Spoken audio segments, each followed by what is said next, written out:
Hey, good afternoon again, everybody. I wanted to take the opportunity to do an inbox review of a kit that I recently got a really great deal on eBay for, and that is the 1/35th scale Tamiya M51 Israeli tank. I think also referred to as the Isherman in some circles. I think Dragon's got a kit they call the Isherman. So it's a Sherman tank in Israeli service, and did a little bit of research, and I found that the Israelis acquired most of these vehicles from the French in the early 50s, and they had originally they were used with their 76 millimeter gun, and then they were later converted with the long-barreled high-velocity French 105. And I think there was a few other minor modifications on the vehicle, but obviously Israel at that point was just trying to develop their national, their military and their armed forces. They didn't have a lot of money, so this was certainly a cost-effective alternative. And of course, you can imagine the availability of spare parts in the 50s, immediately following the Second World War for Sherman tanks. So they kept them running for years. And from the material on the inside, they used these things. They retired them in 1980.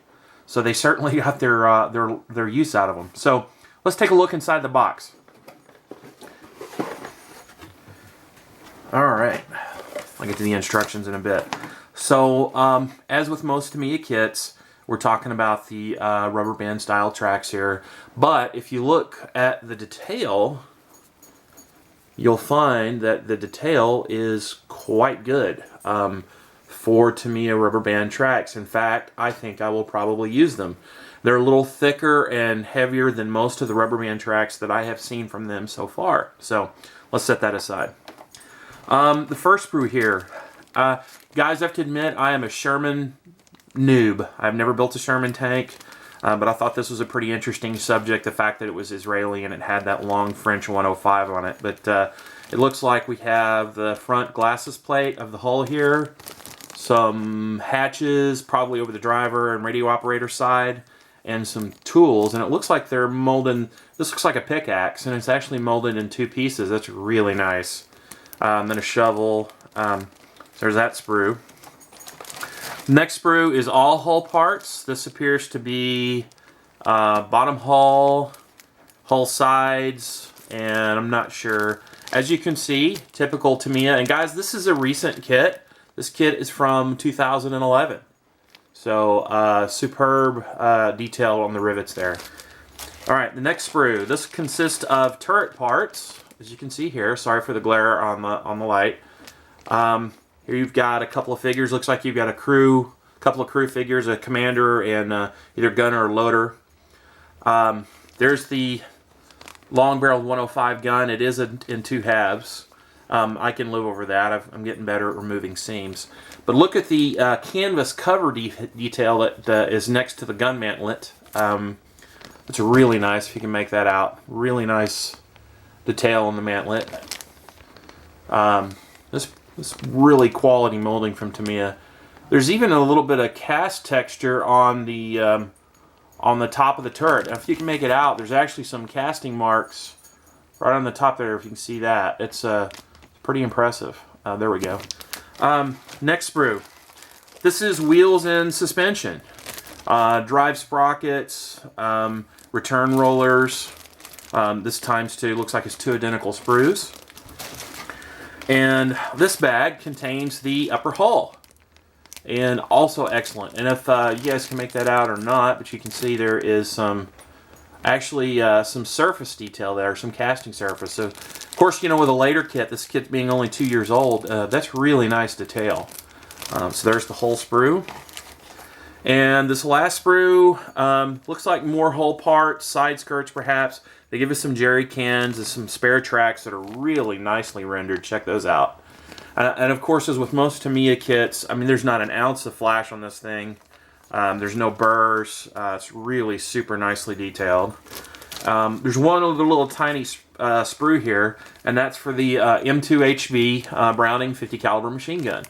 12.7 millimeter NATO, and it's beautiful. Extremely detailed. Look at that. Look at the detail on that. It's absolutely incredible. It's in green styrene. I don't know if that makes a difference. It probably came from another kit. So They included this really nice background information sheet. And I guess some Japanese there, and there's a little portion here about, here's the English part, and they talk about its use during the Six-Day War. There's some pictures of its Syrian opponent, which would have been the T-55. But apparently they did quite well. And then, of course, here it identifies some of the different parts and components on the vehicle. So that's the background sheet. Hamilker would like that. He likes the background info, and I do too. And then, of course, the instructions. Typical Tamiya. I mean, easy, only a few steps. You know, only a few executions to do per step. Very simple, beautifully laid out. You know, easy to read and easy to follow. Looks like there's a total of 20 steps. I bet this is one of those builds, you know, that Tamiya, the kits typically kind of fall together. You could probably have this built in a couple of days, you know, if you didn't have any distractions.